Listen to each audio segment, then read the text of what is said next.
Hey, long time no talk. Sawtooth Dave. What's happening, y'all?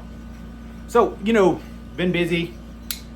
So this is going to be a more or less like catch you up on what's been happening on me, personal life kind of thing. I really hadn't done a whole lot with knives. I'm going to get into a little bit of that stuff, but I think next week will probably be more knife stuff because I got more stuff coming in. So what's been happening with me? So I basically left you with, we got motorcycles. We decided to take a ride. We got 1,000 miles on those motorcycles. I knew the bars were bad for me, so basically I had to take the whole fairing off the front of it and cut some stuff and rewire some stuff. It sounds major, but in reality, it wasn't that big a deal. To try to make this trip a little more comfortable.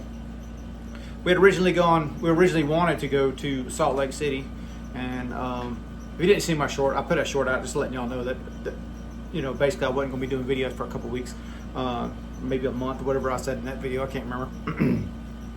But as it is, time to think on the motorcycle ride. We decided to go to Texas. The main reason was my dad said he was going to go to my uncle's house, which lives in northeastern Texas, and he was like, "Yeah, I'll just ride down, meet you guys for a little ride, and we can scoot on up there." Well, my dad already had got there. He'd been there 2 or 3 days, so he basically just rode down maybe an hour and a half, got us at the interstate, and went up to where we were staying at, which was really cool. Like anytime I've seen Pop's cool. Pop's the next week will be like 81, so he's getting on up there. So anytime we get a chance to see him, and my wife hadn't seen him for a few years either. And I don't think she's probably rode with him, but it ain't been many times. So it was really cool to get her, a chance to ride with Pops. And Pops still gets down, man. 81 years old, that's somebody still rides like crazy. Back to the motorcycles for a second. I know I'm all over the place. I'm trying to gather my thoughts as we go. I think I showed you the seat that I had originally got. It was a thin profile seat. So I ended up getting a Torn saddle with that backrest and stuff on it, like a detachable backrest. And I got her a different kind. We just basically guessed on 2 seats to make it comfortable for the ride. And I did the handlebars on mine. And all that kind of worked out right. My wife liked her seat. Her seat was definitely cut a little bit lower so you can get a little closer to the ground. Those that ride bikes know the lower seats, generally speaking, after 1,000 miles plus on riding them, they don't have a whole lot of left for it's gel pad, but the more pad you have, the better off you are, generally speaking. I don't think anybody cares about what kind of seats, and I'm not sitting here reviewing them. It's not a motorcycle channel, but I might do a video on that and just let you guys know, hey, this is not a knife video, talking about more of the motorcycle mod stuff. But we were both fairly comfortable. I think it was like 1,100 something, 1,125, somewhere in that range, one way, and then we turn around and come back.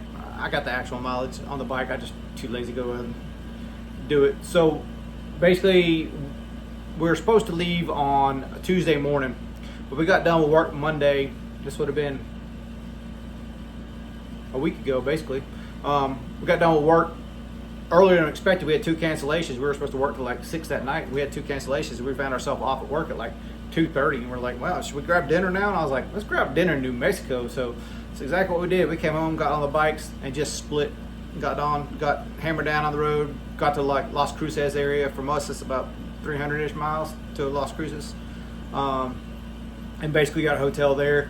Next day, we could have hammered down and got all the way, but the roads where my uncle lives is kind of like, there's a lot more wildlife. And once you get off the interstate, you got to worry about this stuff. And in the dark, I was like, let's not push it. Let's just go a little bit. We'll stop on the other side. So we stopped at like Abilene or something. And then we rode the rest of the way. So 3 days out. Had a great time with my uncle and my aunt. They live right on a lake. It's like almost like a cabin behind their house that we stayed in. It just serene, super peaceful. And like I said, seeing family, so that was awesome. Like anytime you can spend with family. My uncle's fairly old too, so basically my dad's 30 years older than I am. My uncle's 20 years older than I am, so we're all within a month or two anyhow. So it's kind of cool that we all get to celebrate more or less our birthdays, and that's kind of what we did. I'm fixing to be 51, Pops is 81, my uncle's fixing to be 71. So it's kind of neat that kind of all got to celebrate. It was fun. Anywho. Nothing really happened on that whole adventure out or back. It's pretty much just what you expect. It was just fun and a good experience. My wife had never really done long distance mileage, and I had never done it on a Cadillac like those street glides. Like, I've always done it on like more hardcore bikes. The best thing I've ever ridden across the country would be a Road King, and the Road King was awesome to me. I thought that was the best bike I ever had going across country. And then I got this street glide. Now I'm like, man, I was really paying my dues on those other bikes that I did across country versus street glide. That really are that.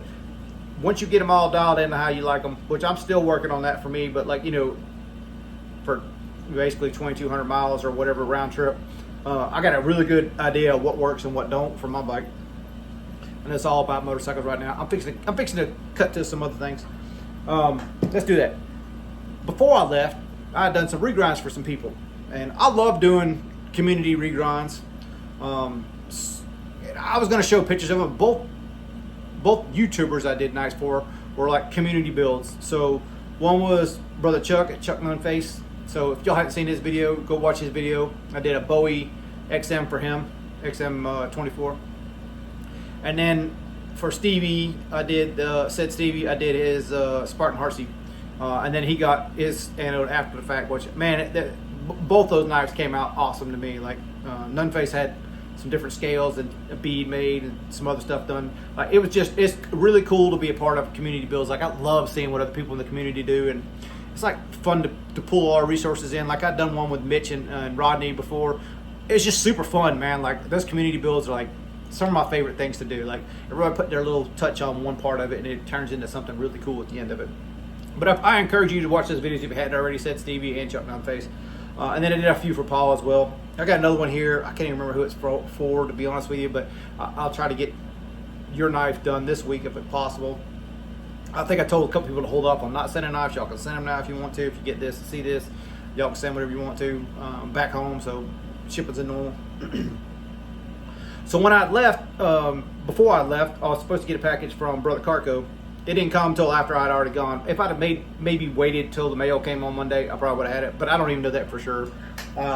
You know, we had basically a pet sitter, someone watching the house and watching the animals that we paid for that week for part of them, and then another part got shipped. It was basically 3 different people watching our animals, but it worked out fine. But anyway, so I had somebody getting the mail, so I wasn't worried about it getting stolen or nothing, but it's just one of those things. And long story short, I'm going to show you a knife here in a second, but I like the story better than the knife. Well, I love the knife too, so maybe equally. How about that? So I get back.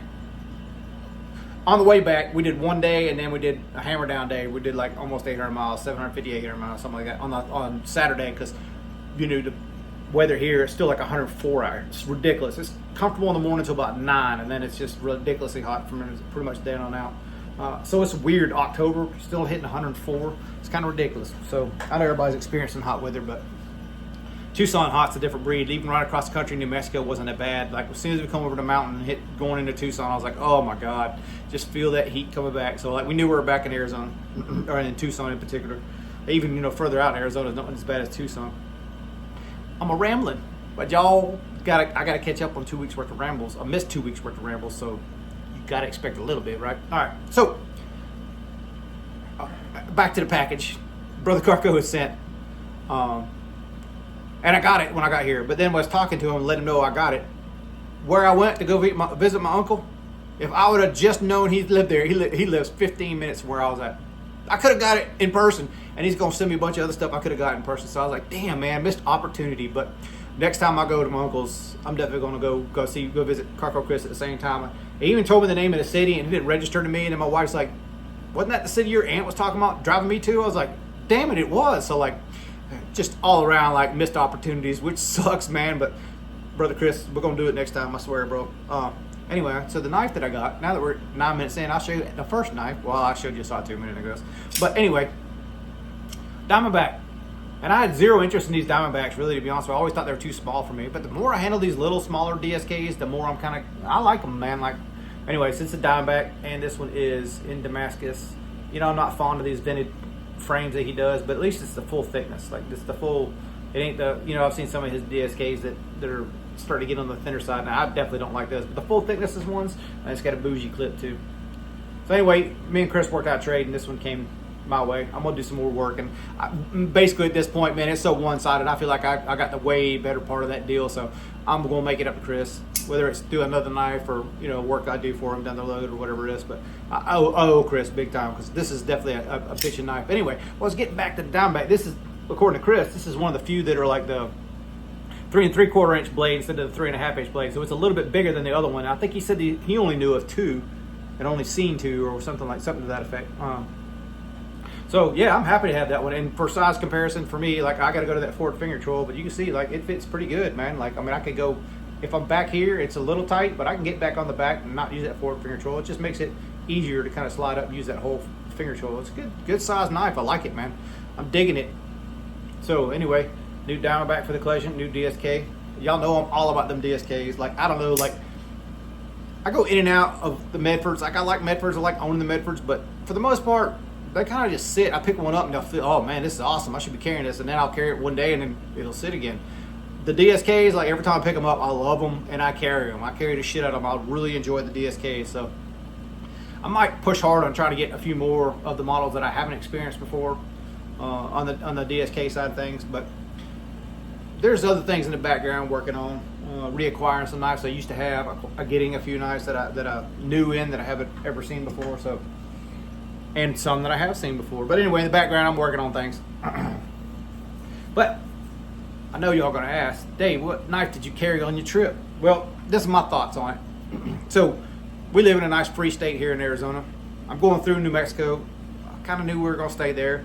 Mexico's kind of on the gun laws and on the knife laws. So, like, you're kind of sort of at risk when you carry stuff in there. So I was like, man, I really don't want to take, a good custom, and some cop decided he liked it more than me and take it off me. I'm just worst case scenario thinking, because, like, that's just how my brain works, I guess. So what did I take? Well, I took a fixed blade from Dave Lowe, Lowe's Knives. Got the ball cap on, in case you can't read it, Lowe's Knives. This is a fixed blade that I've owned from Dave for quite some time. Actually, I think I traded a Sawtooth for it back in the day, but it's just a little beater I've been beating on for several years. Matter of fact, this was in his waist. He wasn't even planning on selling it, and he called it a blim. I was like, nah, dude, that's not a blim. I want that sucker. So at the time, he was working in mostly Damascus, and this is S35. So I basically talked him out of this one. He's working on some really cool stuff he's about to release. So if y'all don't follow him on Instagram, you probably should. You're gonna see some. So anyway, that fixed blade was in the saddlebag right next to the revolver. And then for the actual folding knife, because y'all know I'm carrying a folding knife regardless, my thoughts was something I still don't mind using, still putting to task. Like, if I had to put this thing to task, I got to trust it. I got to know it's going to work. More likely you're not going to have any issue, especially for 2 knives to fail on. But in the back of my mind, I'm always like, I need to make sure I got to get. So what did I take? I took the limited edition AD10. And it kind of is funny. If you hadn't seen Brother Steve's Scotch and Things video, like, he just got one of those. I basically gave it to him for his birthday. We share birthdays, so we kind of, it's a fun thing for us to do. Like, it's almost like buying yourself a knife for somebody else. Like, it's fun, like, Steve usually goes a little bit above and beyond, but this year, like, I was talking about giving that fixed blade that I made for my dad. I was really planning on doing it, actually. And the more I kind of thought about it, I'm like, man, like, I just kind of want to get something in my dad's hands that I built. He's 81. Like, will he make it to 82? I'm not trying to be, like, morbid or nothing, but, like, he's old, man. Like, who knows? So I kind of want to put something in his hands that I built that I know is going to be good. Only thing that thing lacks at this point would be a sheath and an edge. So once again, Dave from Dave Lowe's Knives hooking me up with a sheath. Like, I was going to try to make one. If you see his skill level, his skill set, like, he's well beyond what most people amateur-wise are going to get to. Like, most professionals even, like, he's good. He's good at sheaths. So, like, I just cut him loose. I said, man, do whatever you want to do to it. You're closer to my dad's age than I am, so you probably know style-wise what you want. The only stipulation I gave him was it's probably going to be a saddlebag knife. In his case, it'd be, a trunk knife, because he rides a trike, not a motorcycle. But either way, I want something he can throw in there, and if he needs it, he can pull it out. He got it. Like, emergency situation. So Dave's working on that stuff, and whenever I get it, before I ship it out to Pop, I'll definitely show you guys and let you know. But like, I already showed you the knife. Nothing's really changed on that. Like, I'm pretty much happy with how that outcome came. like I said, I just want to put something in his hands that done. So I decided Steve he was actually talking to me about, hey, how's that limited edition? Was it worth the money? I was like, it's definitely worth the money, man. For the $250 or whatever. Like, this has definitely been, like, there's not very many production knives I really care about these days, but this is definitely one that as soon as I put my hands on, I'm like, this is a cool ass knife. But then I seen like Killer Knives Kevin, Jeff both got that 8010 that's like the Demco 8010, like the full thickness tie. I'm like, oh man, I'm already in love with those things. So like, if those things start popping up for sale, I know I'm gonna try to get one, but I'm sure they're astronomical price compared to this. For the $250 you paid for this, it's an unbelievable knife. So yeah, that's what I carried. Cold Steel 8010 limited edition. Yeah, I still like the knife a lot. I still very much enjoy it, even though it's not a frame lock. It's probably the only lock back, probably because it's full titanium, only lock back that I really like. But the action's so good on this, the blade's so good. Like, it's just So that's what I carried with me. Big surprise. Hot Rod carried her Medford. She's like, I don't give a shit, so I'm carrying the Medford. She carried a Medford in a little 365 with her too. So, you know, we were both, I was probably, you know, slumming as far as the knife and self-defense pew-pews go, but she was doing pretty good. She was big leaguing me pretty good on both accounts. So, like, you know, she's holding down for both of us, I guess, which is definitely cool with me. Like, I love traveling. It was an awesome trip to travel with the wife. Like, it's something we've done little trips here and there, but never a big trip like that. And like, honestly, I didn't know how she's going to be. She has some health issues that I thought might be a concern to us down the road, but they really weren't, man. So we had a great trip. Obviously, I still gotta go clean the bikes, get all that stuff worked out. It's gonna be probably a whole day worth of stuff. And I just now, it's like almost 4 o'clock here. I just now got done with the paperwork that I missed for that week. So basically, what had happened, the reason I kind of touched on it, but not really. Like, there's basically we own the company. It was basically 2 teams. Half the team, or one of the sonographers that also does this stuff, went on vacation. She went on a cruise, so she was gone for like 10 days or something like that. So we're playing double duty. The other person that helps, the other sonographer, helped my wife, so I got a little bit of time off, you know, mess with the motorcycles and get everything prepped for the ride. But you know what, essentially we're playing double duty, so we're working super long hours, 12-14 hour days. The day that the other sonographer get back, it was basically a Sunday. We both worked that Monday, and then we left that Monday afternoon. So she's been playing double duty for us until today. So tomorrow her days get back to normal. Everything kind of goes back to normal. So that's the reason it was kind of iffy on the videos and stuff. And we were pretty much working all day Sundays. So like, there wasn't no real days off. Everything was, you know, allocated towards doing something. So that's the main reason I didn't make a video about it. Like I said, I was chewing on it on the way back, and I was like, man, I miss doing videos. I miss sitting and bullshitting with you guys. And hope it comes off a little more fresh. I know I got to a point where I was like, I'm not doing anything knife. I don't know if people are going to want to see like what I'm doing in my regular life. So we're going to call this the catch-up video. It's basically catching y'all up to where we're at. So I'm not really going a ton of detail about that Diamondback. I'm going to play with it this week, you know, carry it, obviously. And I'll kind of go into more detail next week, but I'm expecting some stuff. I know Steve already has that stuff, and I'm about to hit up Jose. He probably sent something this week. And yeah, I'm a little crazy. Like, in the back of my mind, you know, with that long ride, you get to think about some stuff. So I was like, what do I really want to do in the industry, right? Like, I've been pushing hard towards the making, and it has been a personal goal of mine. Still is. But I don't think I'm going to push as hard as I was. I think I'm going to relax and enjoy it. Like, I guess this kind of sort of snapped me out of my little knife obsession just a little bit. I'm probably spending more money now than I did in the last couple of months, but it just snapped me out of that obsession of you know, collecting, and like, Steve's got a healthy attitude towards it. He's selling some stuff. He knows he's gonna buy more stuff, but he's selling stuff off that he knows he's not using. And you know, honestly, I probably could do some of that too, but like, I really got the collection kind of sort of dialed like how I like it. I'm pretty laser beam dialed. Occasionally, like that lockback, you know, 8010 will like surprise me, and the smallness of that Diamondback, which, you know, 3 3/4 knife probably ain't really small to most people, but compared to the monsters I usually carry, it's kind of little on the small side. Anywho, what I'm trying to get at is, on the making side of things, I think I'm going to take it a little bit slower. I am going to start progressing and try to start making stuff, able to do stuff. Like, I got one reblade that I basically got a little bit of time in it, maybe a day or so, and I'll get it ready for the heat treat. And I want to do a few more like that, kind of have them prepped, and then find somebody to do all the heat treat for me, send them out, get them heat treated, get them back, grind them, and, you know, get some of those kind of working through the system. But me personally, I know my manual mill has issues, and I'm not comfortable doing precision work with it. Like, it can do semi-precision, but it's not really precision work with that mill. It doesn't make sense for me to spend more time and money fixing it when I got a CNC right beside it. So I should probably fix that CNC first. Honestly, I've done some research with the videos and stuff like that, and I think I got a grasp on how to do it. But changing batteries in a CNC, I don't really know how to do that. I'm not really seeing any videos on how to do it, so I may need professional help for doing that. But I may just try it myself and see what happens. I don't know. The way I look at it is pretty much everything's wonky as it is. So like I don't know. I don't know if I can mess something up. Like, it's kind of why I did the bars on the bike too. It's kind of like they wanted $2,000 to install those bars. I'm like, it already got $1,000 in just the pieces. I'm like, nah, I ain't paying somebody $2,000 to do something I know I can do. Just take a little time, go slow at first. Like, so yeah, it took probably 4 or 5 hours to do it. Next one will probably take, an hour or two versus, I know what I'm doing at this point. So like, it wasn't a big deal.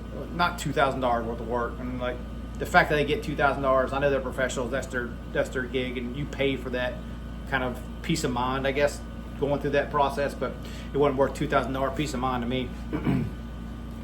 Where am I at? Still rambling. What am I doing? I don't know. I think 21 minutes of me just kind of like running at the mouth. I think that catches us up. I think we're pretty well caught up. I'm glad to be back. But yeah, the content probably will change a little bit. Probably go back more into collecting style videos than actual making style videos. I mean, obviously I'll show you what I'm making when I'm making, but I'm not going to push hard on that. And I still do the regrinds. I still enjoy that regrinding stuff. So hopefully do that, but maybe some more repairs and stuff like that come through. I don't know. But, I think for the last, maybe month or two, I felt more pressure to kind of push myself to doing that stuff than I did actually have fun doing it. So people take a step back, enjoy it a little more. Hopefully y'all enjoy it a little more. But anyway, it's good to be back, and hopefully y'all be good, and we'll see you next week. Later, y'all.